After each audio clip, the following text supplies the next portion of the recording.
dando continuidade ao nosso podcast com a doutora Suene sobre autismo. A gente estava falando sobre a questão do tratamento, né? Isso. E a importância da visão multiprofissional que hoje está encampando Isso. da melhor forma esse acompanhamento e tratamento, né? Isso. É o padrão ouro. Pronto. Né?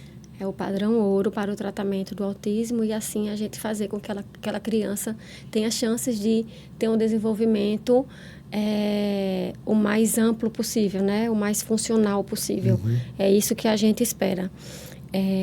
A gente conversando agora, eu lembrei de não vou saber dizer exatamente qual é a lei, mas tem uma lei federal, né, que fala que todo pediatra geral, com 1 ano e 6 meses, é obrigado a aplicar uma das escalas de triagem do autismo, né? A escala mais básica, o famoso M7. E a gente sabe que não é uma realidade ainda, apesar de ser uma lei, né? O que me espanta é que saiu um novo caderno, né? E não saiu nada nele que pudesse facilitar a vida do pediatra, né? Isso, na verdade... É uma falha. É uma falha. É uma falha nisso e, na verdade, até há poucos dias atrás... foi informado, né, que a nível de governo federal vai ser retirado esses marcos da caderneta da criança, que a gente está falando da importância dela. E a gente precisa dessa triagem, para a gente poder ver se existe algum fator de risco e esse fator de risco chegando no especialista, o especialista identificar se existe sinais precoces, mesmo que não feche aquele diagnóstico. Eu costumo muito falar isso. Não se preocupe em ter ou não ter o nome, né? Autismo. Se preocupe em ter alguns sinais de alerta, mesmo que não todos, para uma vez que tenha, mesmo que poucos sinais de alerta, a gente começar a tratar imediatamente, de forma precoce, exatamente devido à neuroplasticidade cerebral. A gente sabe que o cérebro ele se desenvolve muito além do que só intraútero, né? Então, a criança começa a mielinização cerebral, a formação cerebral, ela já começa ali, ainda na parte gestacional, e essa mielinização ela vai progredindo no decorrer dos 2 primeiros anos. Então, por isso que a gente fala tanto dos 1000 dias de vida. Geralmente, essa mielinização ela acontece da região posterior para a região anterior. E exatamente explica como acontecem os marcos de desenvolvimento. E o desenvolvimento ao longo da vida. E aí a gente precisa que os estímulos sejam o mais precoce possível para aproveitar aquele dado momento. Aquele dado momento em que os neurônios estão ali se multiplicando em uma progressão imensa, né? Uhum. Então, a gente realmente precisa aproveitar esse momento para que, em caso aconteça porque também existe a teoria da famosa poda neural, né? E aí, o que seria essa poda neural? O cérebro percebe que uma determinada área não está sendo utilizada, está subutilizada, e aí ele vai cortar aquela área. É uma urose, né? Isso, e aí a gente precisa estimular o máximo possível para que isso não aconteça. Ou que aquela área que teve poda, ela se estabeleça, né? Ou outra área assuma aquela dificuldade. E tem um outro aspecto que eu acho interessante, aproveitar o máximo. Também não quer dizer que depois não possa ser estimulado para que resgate alguma coisa. Isso, exatamente. Porque parece, não fiz nada até dado momento, não adianta mais fazer. Adianta. De jeito nenhum, adianta. A neuroplasticidade existe até a nossa morte, né? Então, até os idosos, tá aí a prova, quando o idoso tem um AVC, ele consegue, né? A depender, superar, né? Da sua idade, da reabilitação. Do estímulo, né? Superar.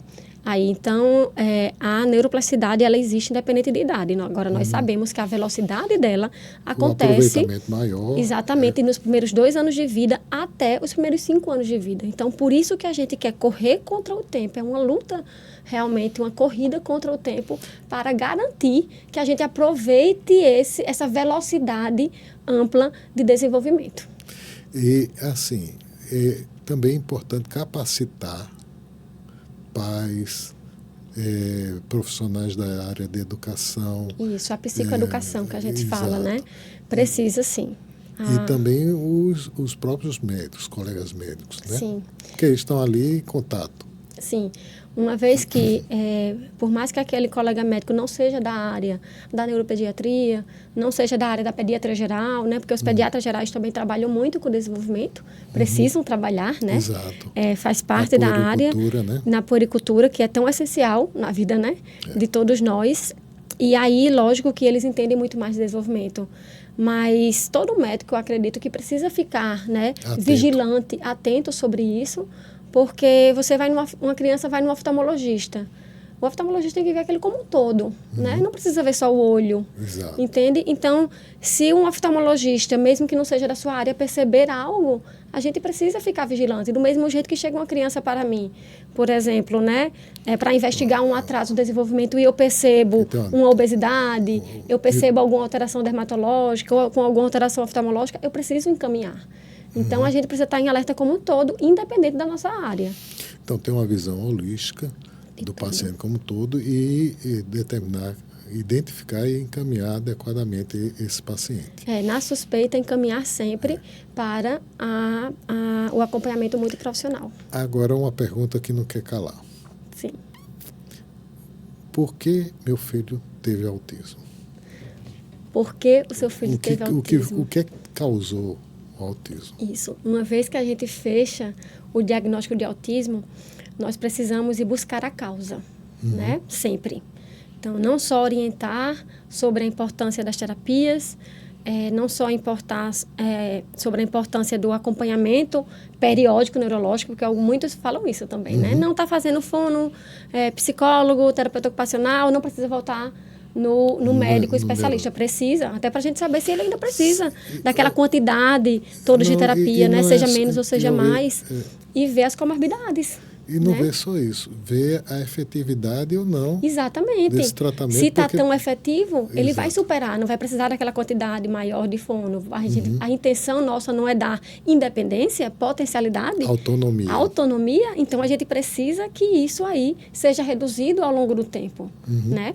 Então, mas a gente também precisa saber a causa desse autismo. E aí é onde entram as investigações. Através de uma avaliação neurológica ampla, a gente consegue perceber se essa criança vai precisar ter uma ressonância de encéfalo, por exemplo, para investigar alguma causa de lesão estrutural, né, de alguma alteração estrutural que justifique, né, aquele quadro do seu desenvolvimento. A gente vai precisar fazer algumas investigações metabólicas através de exames de sangue. Se caso a gente encontre um quadro, por exemplo, de hipotonia, que é o tônus muscular reduzido. E aí existem vários contextos, né, várias doenças metabólicas, inclusive raras, que têm dentro delas o autismo. Então, a gente precisa fazer essa investigação, né? Bem como investigar outras coisas comórbidas do autismo, tá? De outras doenças musculares, por exemplo, que podem ter autismo associado. E a investigação genética. E aí a gente precisa entrar dentro dos exames genéticos, né, observar aquela criança não só pelos critérios do autismo, como também as suas características morfológicas, o que a gente chama da investigação de dismorfias, que um médico geneticista o médico especialista em identificar essas dismorfias.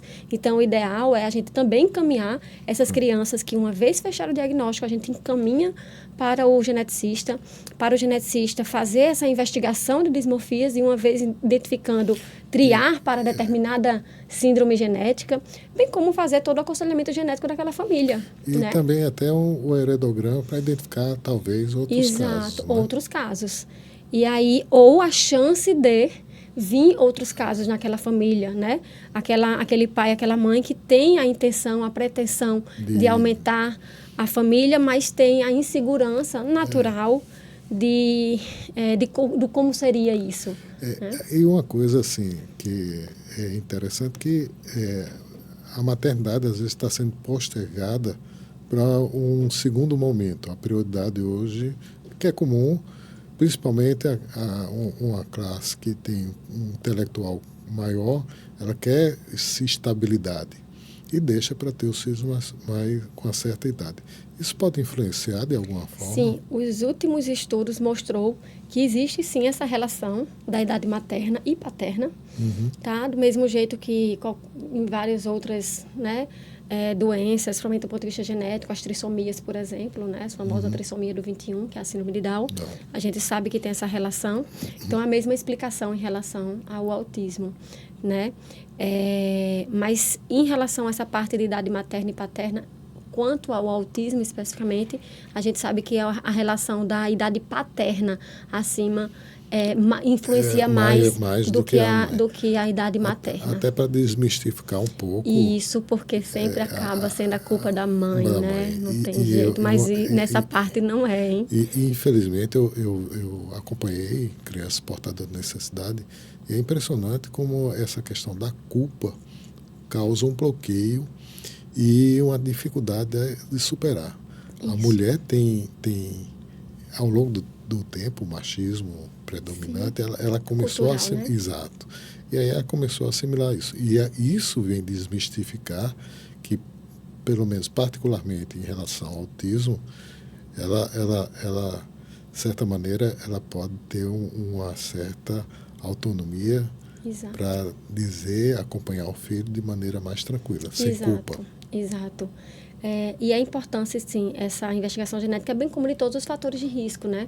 Então, não só a idade materna, como a idade paterna, como também como foi essa gestação, a que essa mãe, né, impôs o seu filho, então, uso de drogas, né, uso de álcool, de cigarro, uma gestação muito estressante, né, com doença psiquiátrica associada, o primeiro laço, né? A sala de parto, mãe e filho, como a gente estava conversando aqui no intervalo, né? Que também é essencial.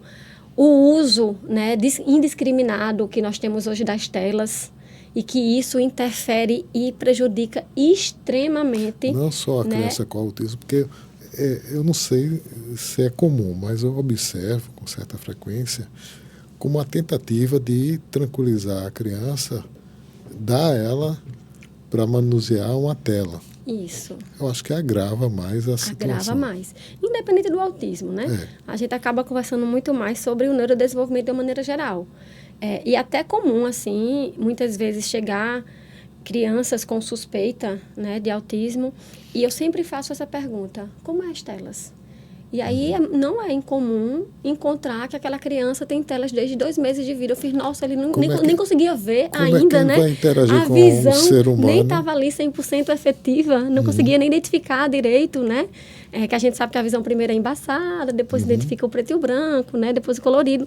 Então, antes mesmo dessa visão realmente chegar na sua maturidade, essa criança já está exposta às telas. E se isso prejudica, até do ponto de vista de visão, imagine no resto, né? Então, vai fazer com que esses estímulos que a gente tanto fala para que a neuroplasticidade aconteça, não aconteçam. Porque é uma criança que está parada, olhando ali. Né, apenas fixamente para alguma coisa. E ela vai prestar atenção no que está do lado? Não tem pra quê. E aí, o que é que a gente orienta? Tanto que eu digo assim, olha, eu não vou fechar diagnóstico de autismo quando tem excesso de telas, não. Vamos tirar 100% essas telas e depois a gente vê o que acontece. E aí, muitas vezes, a gente vê, né, como se fosse um passe de mágica. Tá? Então, realmente a tela pode causar um fake autismo. Praticamente, né? Praticamente. Digamos, mais ou menos isso, assim, mas pelo menos, se for sendo autismo de fato, agrava ainda mais aquela sintomatologia. Né? Então, a gente realmente precisa tirar para que tenha essa potencialidade. Ver um quadro evolutivo. Isso. Mitos. Os mitos, vamos lá para os mitos. Eu vou começar pesado. Vamos lá. Vacina. Não tem relação nenhuma. A ciência já provou por A mais B mais C que não existe. Vacina não causa autismo, gente. Pelo contrário, vacina é essencial para a nossa saúde. Está aí, né, nossos últimos anos provando isso. Pessoas esclarecidas. Ainda mais você, como infectologista, está aí, sabe que é um grande defensor das vacinas. E atribuindo a não aplicação da vacina a esses fatos. É triste. E eu tive que recorrer ao Ministério Público, para você ter uma ideia. Não existe relação nenhuma. Que outros mitos a gente tem em relação ao autismo? Existem os mitos, né, da vacina, existe em relação à dieta, né? Sim, a alimentação, né? A alimentação é um outro mito, né? Em que eles relacionam que a lactose, né, e o glúten, eles causam, né, autismo. E a gente sabe que não.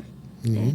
O que a gente sabe em relação ao autismo e a parte, né, gastrointestinal é que existe uma porcentagem realmente de crianças com autismo que têm tendência a ter uma intolerância alimentar. Seja ela o glúten, seja ela a lactose, seja ela qualquer outro componente alimentício. Mas para isso, o que é que a gente precisa fazer? Uma vez fechado o diagnóstico de autismo, a gente não vai atrás da causa, né? Se existe causa genética, se existe causa estrutural, se existe causa metabólica, ou se é apenas algo multifatorial, né? Que a epigenética explica toda essa parte multifatorial, ou se também são suas comorbidades. E quais são as comorbidades do autismo, né? A epilepsia, então a gente precisa estar sempre investigando essa criança, se ela está tendo alguma regressão. Uma simples regressão da fala pode ser uma epilepsia. Né? Não necessariamente precisa ser aquele evento famoso de todo mundo se bater. Seria uma convulsão atípica. Isso, no caso, né? Exatamente. Que às vezes são convulsões que acontecem no sono. A criança dorme e aí o cérebro começa ali a ativar em crises que são invisíveis aos nossos olhos, mas depois a gente vê uma regressão cognitiva ou de linguagem dessa criança, né? Desse adolescente.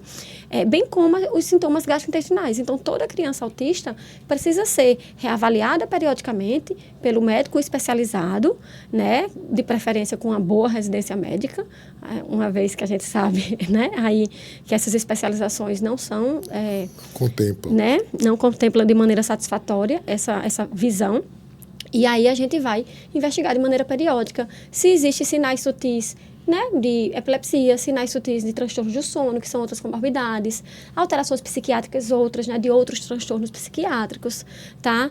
Alterações na parte também gastrointestinal, tá? E essas alterações na parte gastrointestinal, a gente precisa sempre perguntar como é o hábito alimentar dessa criança, como é o hábito intestinal dessa criança. Tem muita diarreia?